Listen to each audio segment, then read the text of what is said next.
किसान भाइयों नमस्कार। स्वागत है आपका हमारे यूट्यूब चैनल स्मार्ट एग्रीकल्चर में। इस वीडियो में हम सोयाबीन की कुछ नई वैरायटियों के बारे में बात करेंगे जिन वैरायटियों में कीट और रोगों का अटैक भी कम होता है और उन वैरायटियों का उत्पादन भी सबसे अधिक निकलता है।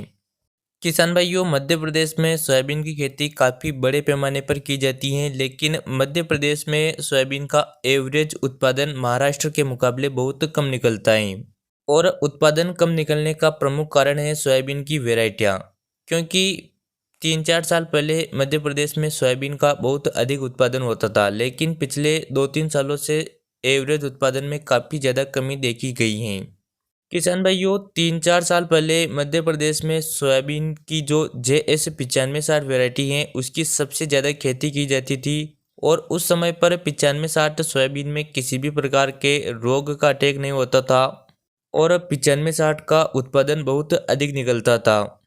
लेकिन जैसे जैसे समय आगे बढ़ता गया वैसे वैसे 9560 वैरायटी भी पुरानी होती गई। पिछले 2-3 सालों से JS 9560 वैरायटी में पीला मोजेक वायरस का काफ़ी ज़्यादा अटैक होने लग गया है, जिसकी वजह से JS 9560 का उत्पादन 1 क्विंटल या 2 क्विंटल प्रति एकड़ के आसपास ही होता है।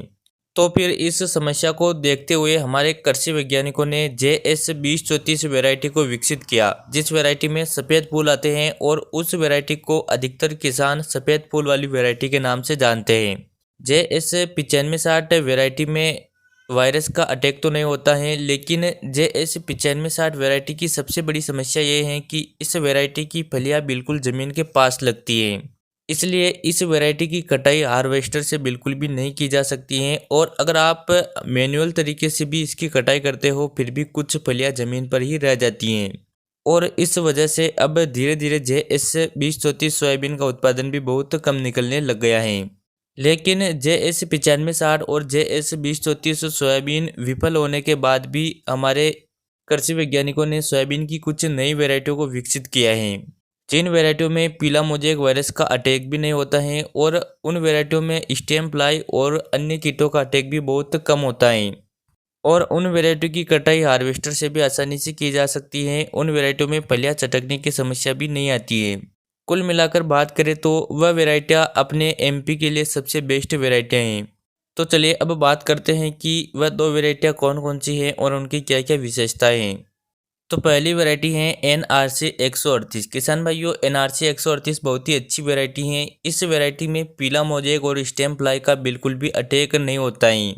और इस वैरायटी की फलियां ज़मीन से 15 से 20 सेंटीमीटर ऊपर लगती हैं, जिससे इस वैरायटी की कटाई करने में आसानी होती है। और इस वैरायटी की कटाई आप हार्वेस्टर से भी कर सकते हो। और पकने के बाद इस वैरायटी में फलियां चटकने की समस्या बिल्कुल भी नहीं आती हैं। और किसान भाइयों, सबसे अच्छी बात यह है कि ये वैरायटी लगभग 90 दिनों में पककर तैयार हो जाती है। मतलब कि जितने दिनों में JS 2034 पककर तैयार होती हैं, लगभग उतने ही दिनों में NRC 138 भी पककर तैयार हो जाती हैं। लेकिन इस वैरायटी का उत्पादन JS 2034 से बहुत अधिक निकलता है। अगर इसके एवरेज उत्पादन के बारे में बात करें तो किसान भाइयों, इस वैरायटी का एवरेज उत्पादन 5 क्विंटल प्रति बीघा मतलब कि 25 क्विंटल प्रति हेक्टेयर तक निकल जाता है। इसके अलावा जो दूसरी वैरायटी है उसका नाम है ब्लैक बोल्ट। किसान भाइयों, आप इस वैरायटी को JS 9560 वैरायटी की रिप्लेस वैरायटी मान सकते हो, क्योंकि इस वैरायटी में बैंगनी रंग के फूल आते हैं और इस वैरायटी के सभी गुण JS 9560 के समान हैं। लेकिन इस वैरायटी में पीला मोजेक वायरस और स्टेम फ्लाई का अटैक नहीं होता है। इसके अलावा यह वैरायटी चारकोल रोट और राइजोक्टोनिया एरियल ब्लाइट की भी प्रतिरोधी है। और इस वैरायटी में फलियां चटकने की समस्या नहीं आती है और इस वैरायटी में फल सड़न की समस्या भी नहीं आती है। और सबसे अच्छी बात यह है कि यह वैरायटी भी 90 दिनों में पककर तैयार हो जाती है। और इस वैरायटी का उत्पादन भी 5 क्विंटल प्रति बीघा मतलब कि 25 क्विंटल प्रति हेक्टेयर तक आसानी से निकल जाता है।